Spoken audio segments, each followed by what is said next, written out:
Welcome to the Fishing Daily podcast with me, Oliver McBride. Today I am joined by Executive Secretary Brian O'Riordan from Low Impact Fishers of Europe, better known as the LIFE platform. And we will be talking about small-scale fishers and what the future holds for it. Welcome, Brian. Thanks very much, Oliver. Brian. Nice to be here. Thank you for joining us. I'm sure most of our readers know who LIFE is. But for those who don't, could you give us like a brief idea of what you're involved in? Sure, I'd be very pleased to. LIFE is a European organization of organizations of small-scale fishers who are committed to fishing in a low-impact manner. That means actually reducing their impact on the environment whilst maximizing their socioeconomic contribution to their communities.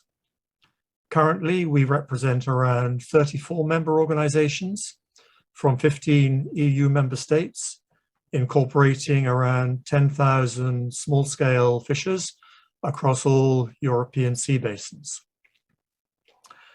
The commitment that LIFE members sign up to is a statement that was developed during the 2012 CFP reform, which commits them to reducing their impact on the environment. And LIFE itself came into being during the Common Fishing Policy Reform of 2012, where it became apparent that no one was fighting for the small-scale fishing corner in Brussels. And the reform itself seemed to offer a number of opportunities as well as some considerable threats to small-scale fisheries, particularly in terms of, well, opportunities in terms of a more level playing field for small-scale fishing, and threats because the then Commissioner for Fisheries, Maria Damanaki, was pushing to introduce a full-blown system of what they called transferable fishing concessions, ITQs. And as we know with ITQs, they tend to concentrate the fishing rights in fewer and fewer hands and are the death knell for small-scale fisheries.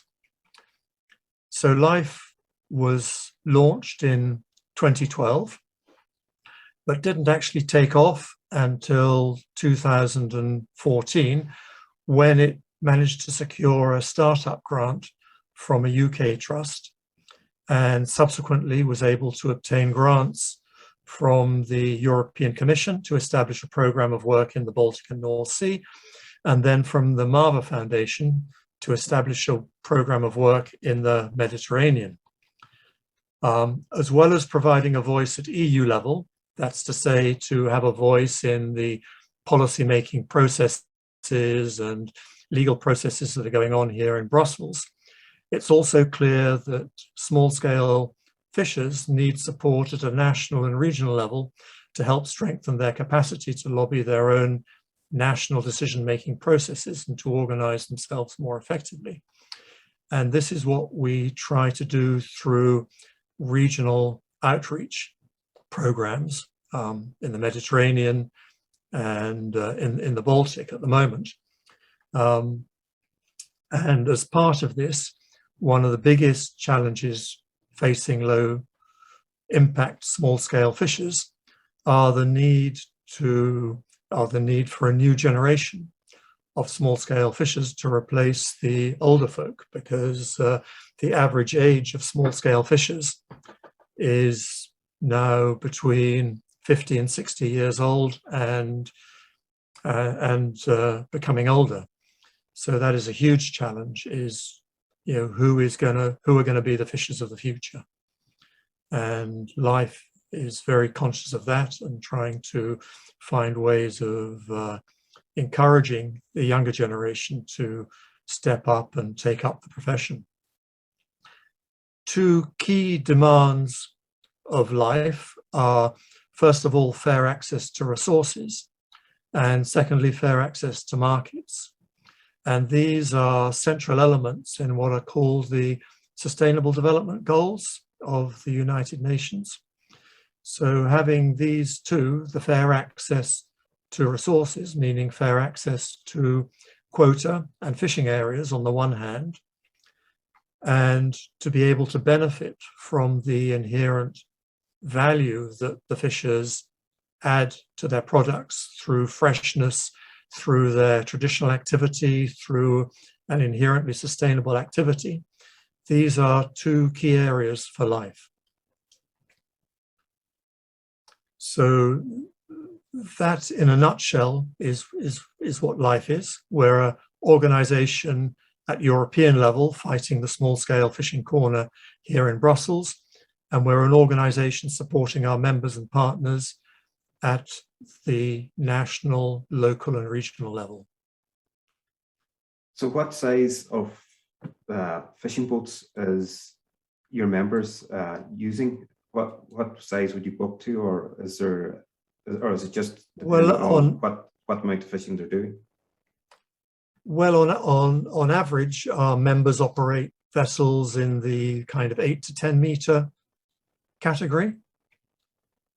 We put no size limit on the vessels in the associations, but as far as possible, we try and comply with the European definition, which is under 12 meters using non-towed gears.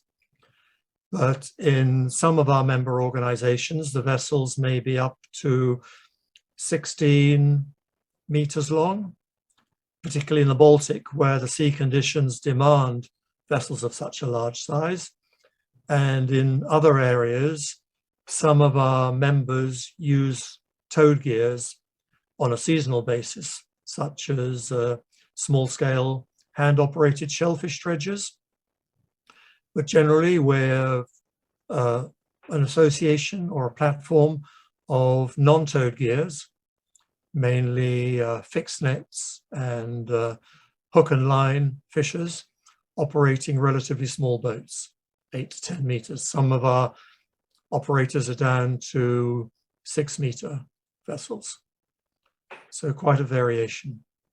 So, and yourself, Brian, how did you get involved in life? How did that come along? Well, I've spent over 40 years in the fisheries sector. Initially, when I left university, I worked as a learner decky on a small-scale vessel in the Solent. I then got to thinking that there was more to fishing than fishing, so I went back to university to study what fisheries management was all about. And then I spent 20 years working on technical cooperation projects in fisheries in several African, Asian, and Latin American countries. And this eventually brought me to Brussels, where I've been involved in advocating for fairer policies for small-scale fisheries and creating policy space for small-scale fisheries at EU and international level for about the last 20 years. I got involved with LIFE thanks to the 2012 Common Fishing Policy reform, where I helped establish an informal platform of European small-scale fishers to have their say in the so-called Green Paper process, which was launched in 2009. And at that time, the European Commission were advocating or were suggesting what they called a differentiated approach to fisheries management. One approach for small-scale fishers based on more kind of social criteria, the socioeconomic importance of fishing and more kind of inshore fisheries management. And on the other hand, a kind of carrot and stick approach using economic incentives through individual transferable fishing concessions for larger scale fisheries. So I was offered a grant to bring this platform together, which kept me busy for 3 years, 2009 to 2012, pushing for reform in favor of small-scale fishers. And various other organizations joined this process, including the Worldwide Fund for Nature and Greenpeace both had their small-scale fisheries support programs. And as a result of these various projects and processes, LIFE was established in 2012. And in 2015, I was approached by the founding director, Jerry Percy. That was subsequent to LIFE obtaining this startup grant to manage LIFE's Brussels operations and develop relationships with the European institutions. So it was quite serendipitous that here I was in Brussels, and here was an opportunity to join a new organization that was working in an area that I've been working in for the last 30 or 40 years. Then in 2018, LIFE was faced with two existential problems posed by Brexit on the one hand. LIFE was registered in the UK, and on the other, financial considerations. LIFE therefore decided to close its UK office. Jerry Percy stepped down as executive director, and I was appointed as executive secretary and registered LIFE in Belgium as a not-for-profit organization. So over the last 3 years, since 2018, we've been trying to rebuild LIFE as an effective organization to represent and support small-scale fishers across Europe. So your life is in the unusual position now that, what is life for life after Brexit? How is the membership affected by this? You've obviously lost the membership in the UK, and what can they, or where are they going with theirs? Yeah, well, we've lost membership in the UK in as much as the UK fishermen are no longer part of the common fishing policy. So they're not asking for their corners to be fought for in Brussels. But post-Brexit, we see that the UK's fishing policy seems to have gone pear-shaped. In particular, the decision to lift catch limits on non-quota species and the lack of capacity of the UK authorities, or even the will of UK authorities, to control EU vessels and monitor their catches from UK waters. And this has opened up the door to a fleet of Dutch, Danish, Seine flagships that are based in the UK, in France, in Belgium, and Netherlands. Essentially, these are quota hopping ships, and ships, many were previously pulse trawlers. So they are now finding UK waters open to them, where they can fish more or less with impunity, very little control, putting sea bass and other non-quota stocks at risk. And the UK seems to have absolutely no policy for controlling this fleet or managing this fleet. And yet this fleet could have big implications for the small-scale fishers from Belgium, Netherlands, UK, and France, who are fishing non-quota species, well, who are dependent on non-quota species because they are constrained on quota species. So I'm working with Jerry Percy to try and put pressure on the UK government to have a more effective policy to control these flagships and EU vessels, which are undermining, well, the credibility of the UK's fishing policy, but also undermining the viability of small-scale hook and line fishers. Well, speaking about that, the common fisheries policy, the reform of it's coming up now in 2022. Can there be anything done within that policy to eradicate this quota hopping?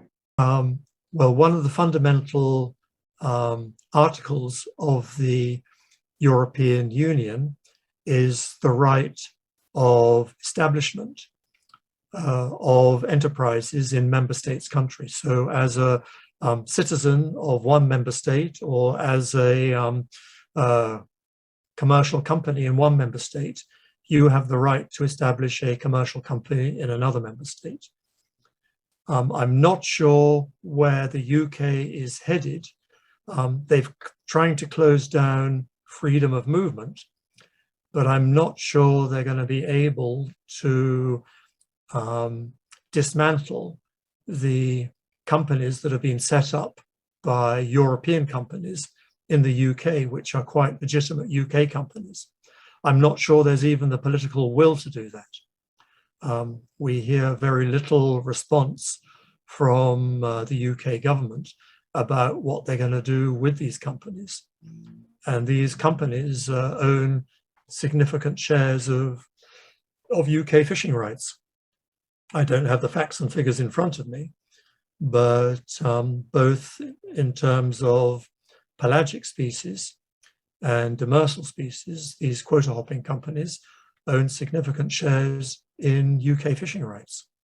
But we don't know whether the UK government, because it's a UK government issue, it's not a European issue, it's a UK government issue, how they deal with these companies and how they control European vessels fishing in UK waters. It seems to be a problem that doesn't look like it can be resolved that simply. There's no simple process for it. It looks that it's going to have a big impact on small-scale fishers, especially if they're losing quota or fish, non-quota fish that they depend on.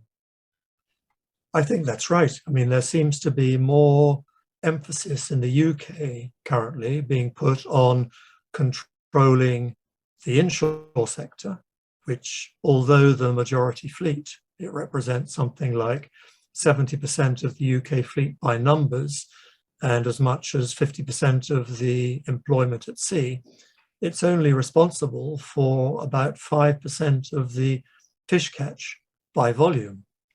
So really, the UK government seems to be trying to, and again, we have that problem in Europe, of trying to use a sledgehammer to crack a relatively small nut, which is the small-scale sector, which could be a very important sector in terms of promoting environmental sustainability and social justice, but is being penalized whilst the UK government and to a large extent the European institutions are not able to deal with a much bigger problem, which is a relatively smaller number of vessels with a relatively large fishing capacity.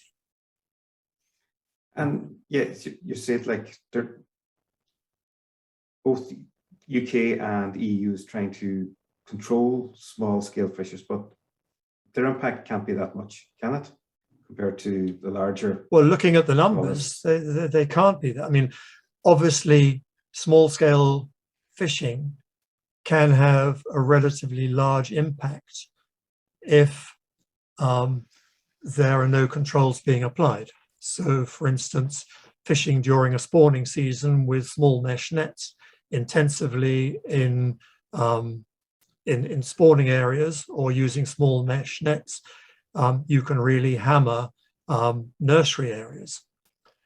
But generally, if small-scale fishing is properly controlled and managed, then this doesn't have to be so. Far more damage can be done with a trawler in one day than a small-scale vessel in several months of operation. Do you think that the small-scale fishers are getting a fair crack of the whip when it comes to policy and legislation? I think they are finally getting their voices to be heard, but I think there's still a lot of institutional prejudice against the small-scale sector.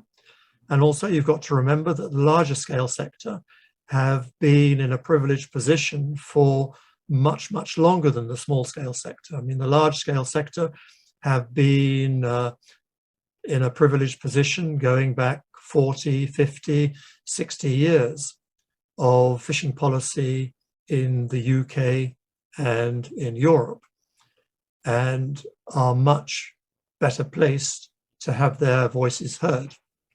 Also, small-scale fishers really can't afford to pay for the lobbyists who are employed by the larger scale sector. There's a big difference between the relatively small, what I would call low turnover, dependent on high profit margin of the small scale sector, and the high value added that they represent, compared to the relatively high turnover, low profit margin, mass production fisheries of the larger scale sector, who generate, well, and in previous years, in recent years, have been generating unprecedented profits, thanks to a certain degree to stock recovery, but mainly due to relatively low fuel prices. The larger scale sector has never had it so good, as it were. So these huge profits enable it to employ legal teams, lobbyists, who are able to enjoy much better access to decision makers than the small scale sector are able to enjoy. So there is, this is, also a huge constraint to having our voices heard, is, getting proper access to the decision makers compared to the larger scale sector. The recent court case in France over the bluefin tuna quota allocation, is that going to have any long-term impact? Are we going to see a change on how quotas are distributed? Well, we hope so. We hope so. I mean, it was, it took a long time. It was 4 years. It was 4 years ago that Life, together with its French members, undertook this class court case, class challenge to the allocation of the bluefin tuna in France. And so the court ruling comes, 4 years, well, 4 years late, but it's very welcome nonetheless. But what's interesting, what the judgment has found, is that the allocation system is neither transparent nor objective, which are two requirements of the Common Fishing Policy.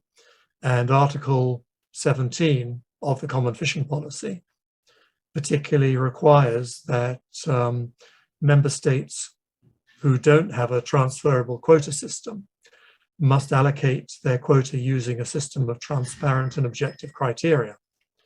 So this could lead to other challenges in other member states, but it's certainly something we're going to bring up during the 2022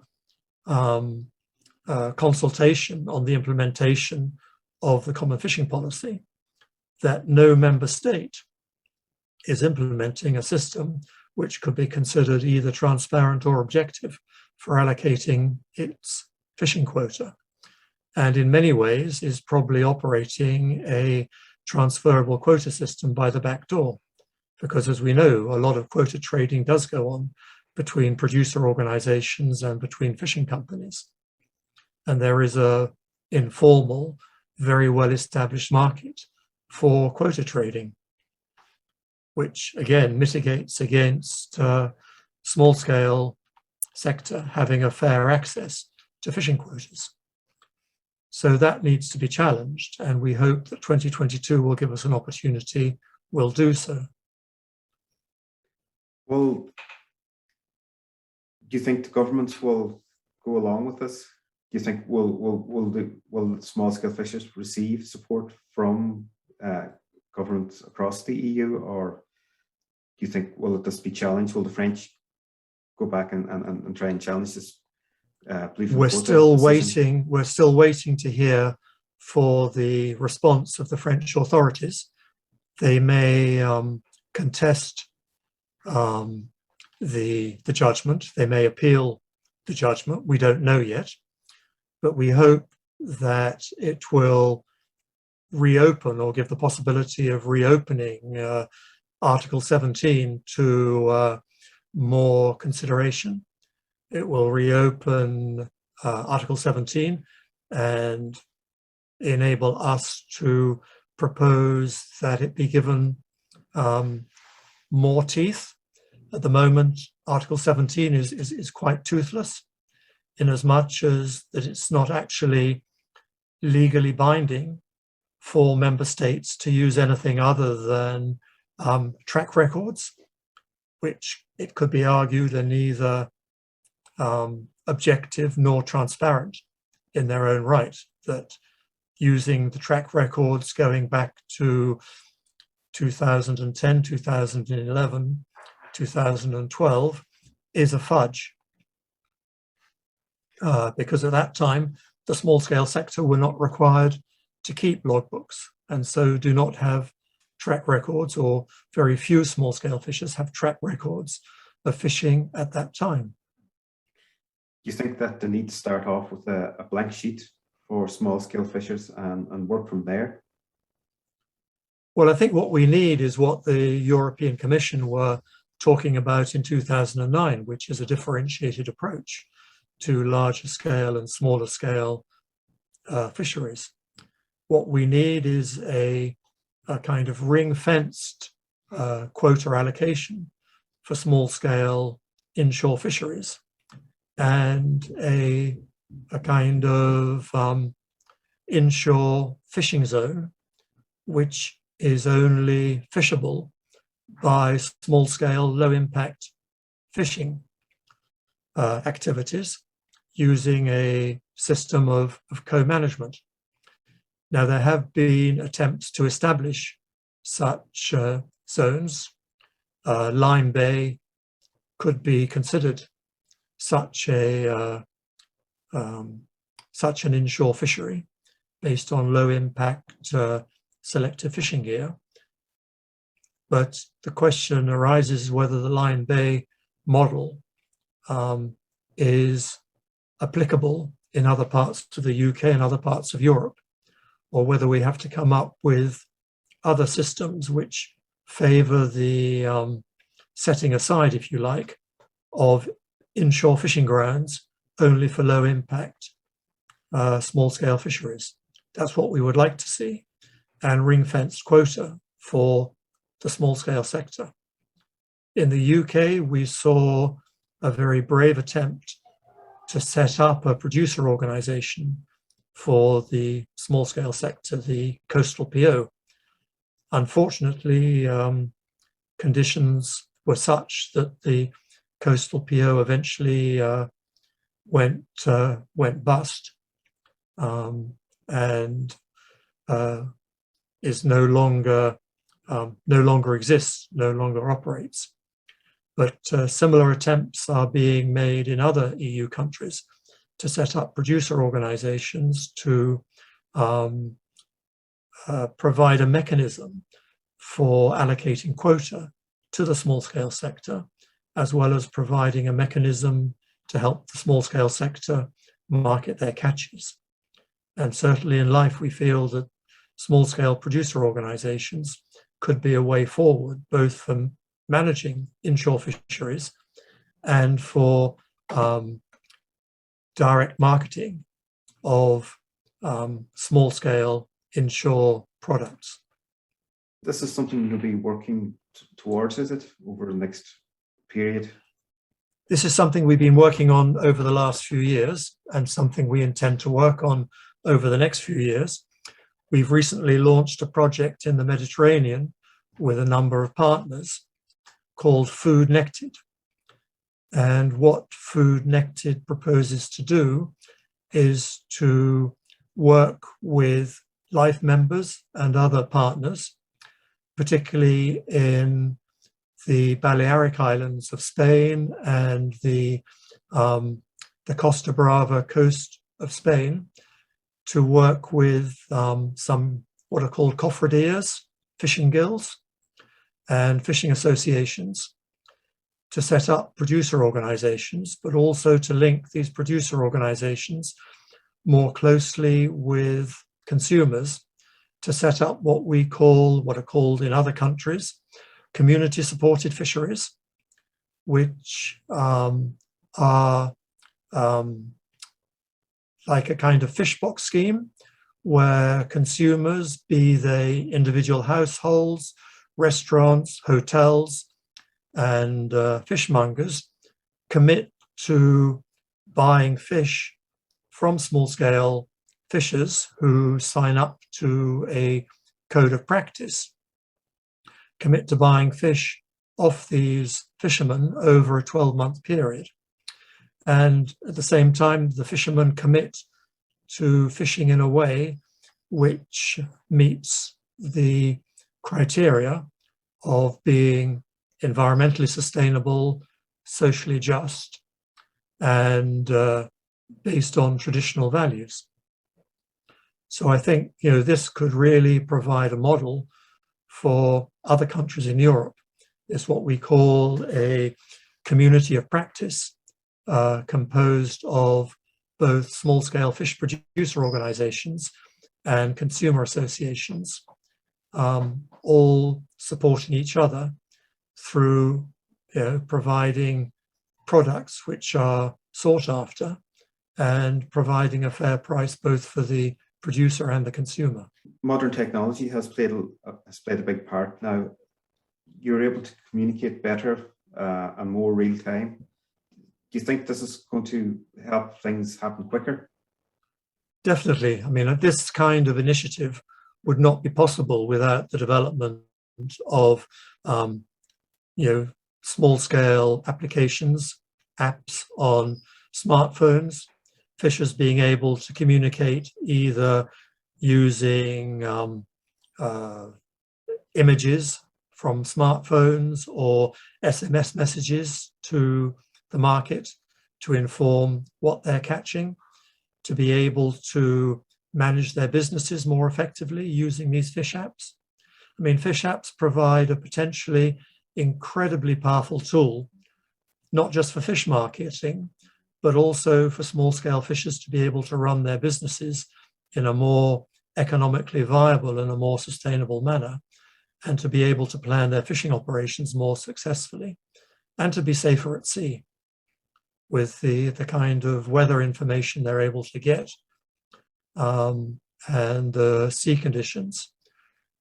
Fishing apps have the possibility of making fishing at sea far more safer, as well as far more sustainable. And we're working with a number of initiatives to develop apps for small-scale fishers. So, Brian, is there anything we should be looking out for in the next 6 months? Well, there's quite a lot coming up. There's going to be a new control regulation. Currently, that's in what they call the trilogue negotiations. And the UK obviously is apart from that, although they're following the process that was set in motion by the proposal from the European Commission for a new control regulation quite closely, which will involve greater control of the inshore fleet, but hopefully not in a way which, as I said earlier, will use a sledgehammer to crack a nut. We're also going to see the national plans for the new fisheries fund, what's called the European Maritime Fisheries and Aquaculture Fund for the coming period, 2021 to 2027, where small-scale fishers at national level really need to engage with their governments to ensure that European funds can be used to support the kinds of actions I described of, using apps, small-scale fishers associations, setting up producer organizations, that these kinds of initiatives can be supported by European fishing funds. We're also, as you alluded to earlier, Oliver, we're going to see the European Commission having to report on the implementation of the 2013 Common Fishing Policy. They're under a legal obligation to report on that to the European Parliament and the European Council next year, and there will be a public consultation on that. And that, I think, it will be particularly important for giving the small-scale sector a voice in what comes after 2022, and in terms of helping small-scale fishers to have more of a voice and greater capacity to survive and thrive in the coming period. How can small-scale fishers get involved in life? Well, very simply, by sending me an email and saying they want to join as an association. Life is an association, or is a platform of associations. We don't have individual members. We are a platform of associations. So, for instance, if you're an association in any EU member state, you can send me an email, fill in an application form, and then our board of directors, who are all working fishermen, will assess the application. And if it complies with our criteria, and if the association is willing to sign up to a commitment to fishing in a low impact way, then you can become a member of Life. Brian, would you come back again and speak to us about what's happening?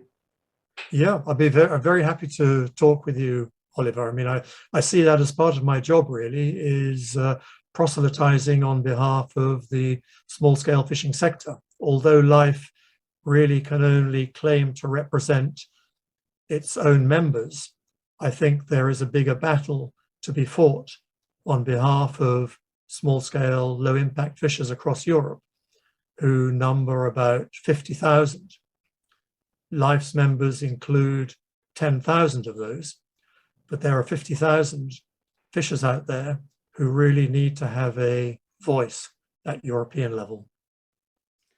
Brian, thank you for joining me today. And a pleasure, Oliver. Thanks for the invitation.